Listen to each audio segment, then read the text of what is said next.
So the first time that we received a report of this elk was actually by one of our wildlife officers. We were on a sheep count in the Mount Evans wilderness last July, so July of 2019, and he sent me a photo of this elk with a tire around its neck. It appeared to be a smaller bull, probably a 2 or 3 year old elk, and you know, it being up in the wilderness, we didn't really expect to be able to get our hands on that elk just because of the proximity or the distance away from, you know, I guess the rest of civilization. It was harder to get to the further they are back in there. And usually the further these elk are away from people, the more wild they act. And you know, that certainly played true over the last year or two, in that this elk is just very difficult to find.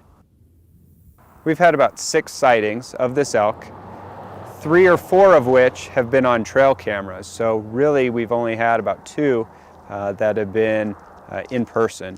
One of which was from several miles away with a spotting scope, and that was our wildlife officer above tree line. And another one was behind a home, kind of over in the Deer Creek Canyon, Kester Road area, which is just due west of Chatfield. So it's pretty remarkable. This elk is moving all the way from Mount Evans wilderness in the summertime. This last year it spent the winter along the Kester Road in southeast Conifer area, and has now moved a little bit north, but is in somewhat of the general area.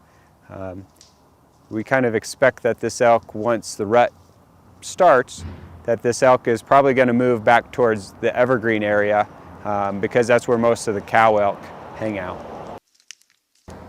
So it either had to get this around its neck as a very young elk before it had antlers. Most likely it was an elk in the wintertime, and you know, it's anybody's guess how it actually got on there. It could have been a big stack of tires. I've seen it where people feed animals and animals come in and put their heads in things. I've had deer with buckets around their necks because people are artificially feeding animals. So it could really have been a number of things, but it would have had to have been in the winter months when the elk don't have antlers. Generally, once we have animals that have things around their neck, they don't come off very easily. You know, things that are tangled up in their antlers, once the antlers shed, obviously that will fall off, or in some cases we are actually fortunate enough to tranquilize and then remove the netting or other material from their antlers. We would certainly like to catch up to this elk, but this elk is definitely acting like a wild elk and not wanting to be seen, which is good. That's what we want our wildlife to be doing, is to acting wild. So some of the challenges of catching an elk with any sort of thing around its either neck or in its antlers. One is we've got to be close when that animal is spotted, and we've got to have our tranquilizer equipment with us.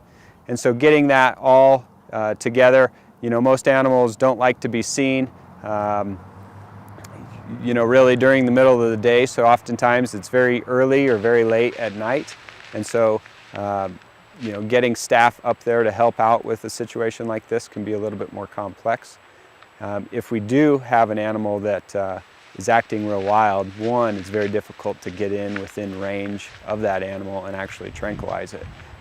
You've got to be, you know, anywhere from 20 to 40 yards on average in order to tranquilize an animal. And a large bull that's exhibiting very wild behavior, you know, it can be hard to get hundreds of yards from some of these animals. They certainly act wild and you know, respond negatively when we get close. You know, it's unlike a lot of our other elk in conifer and evergreen that are very tame.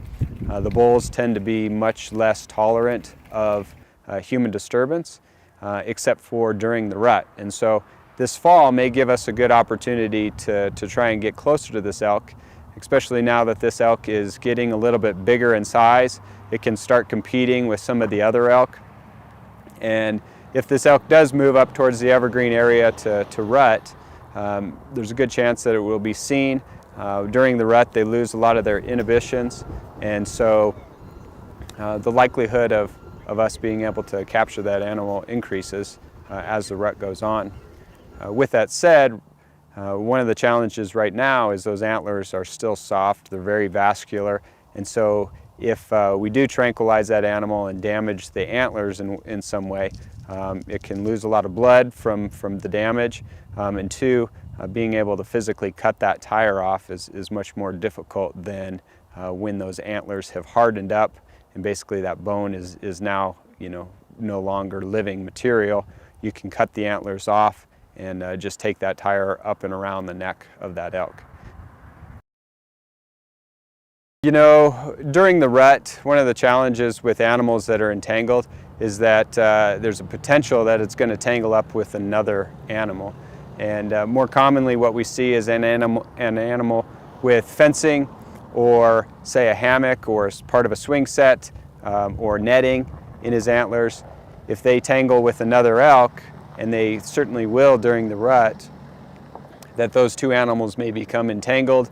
If nobody sees them, a lot of times one or both of them will end up dying.